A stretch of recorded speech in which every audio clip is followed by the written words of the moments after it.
This is Rob Brezsny at the Beauty and Truth Lab, bringing you a broadcast from my book, Pronoia is the Antidote for Paranoia, How the Whole World is Conspiring to Shower You with Blessings.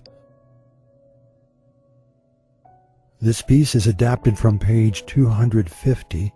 It's called You Are a Prophet, and it's brought to you by the Beauty and Truth Lab website, which is beautyandtruth.com.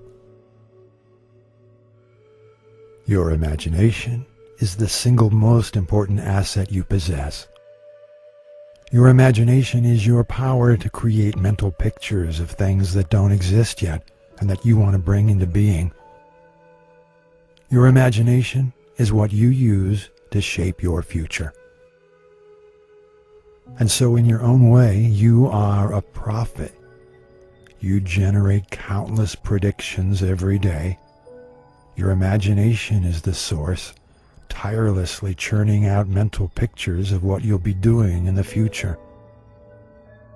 The featured prophecy of the moment may be as simple as a psychic impression of yourself devouring a fudge brownie at lunch, or as monumental as a daydream of some year building your dream home on a mountainside in Hawaii. Your imagination is a treasure when it spins out scenarios that are aligned with your deepest desires. Indeed, it is an indispensable tool in creating the life you want. It's what you use to form images of the conditions that you like to inhabit and the objects you like to wield. Nothing manifests on the material plane unless it first exists as a mental picture. But for most of us, the imagination is as much of a curse as it is a blessing. We are often just as likely to use it to conjure up premonitions that are at odds with our conscious values. That's the result of having absorbed toxic programming from the media and from our parents at an early age and from other influential people in our past.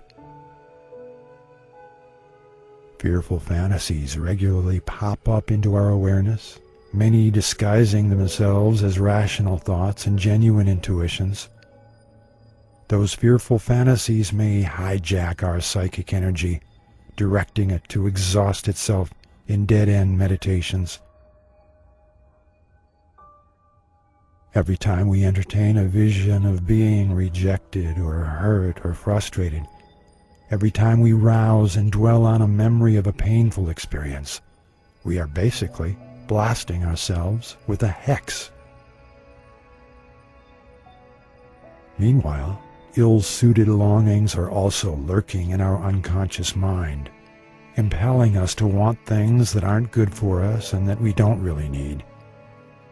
Anytime we surrender to the allure of these false and trivial and counterproductive desires, our imagination is practicing a form of black magic.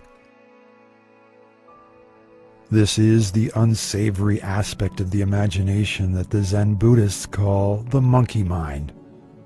The monkey mind is the part of our mental apparatus that's filled with pictures that endlessly zip around with the energy of an agitated monkey.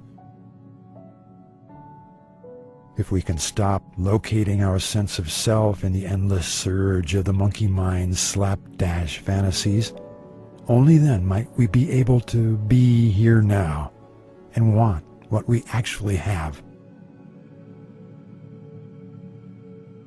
But whether our imagination is in service to our noble desires or in the thrall of compulsive fears and inappropriate yearnings, there is one constant. That is that the prophecies of our imagination can be pretty accurate.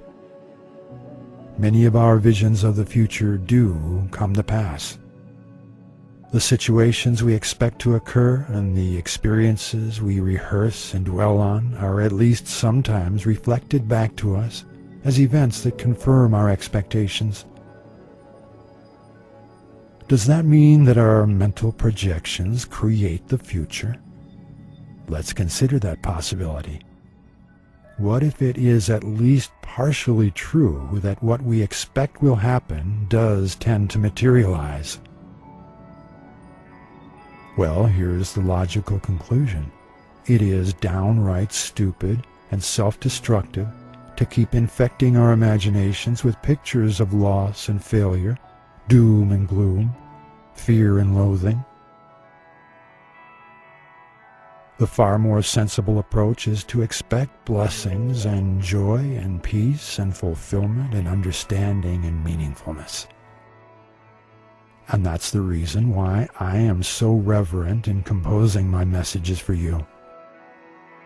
If I'm going to be one of the influences you invite into the intimate sanctuary where you nurse your self-fulfilling prophecies, I really want to be gentle with you.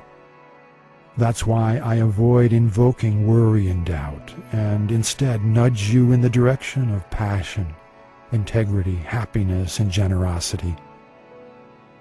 And that's exactly the approach I'd like you to take. I love you to pay ultimate respect to yourself. Understand your power as a potent prophet of your own life. Flush away the images running around your imagination that are not in harmony with your life goals. Create images that encourage you to be your best. Cultivate feelings and ideas and imaginations that are in alignment with your highest ideals and your deepest desires.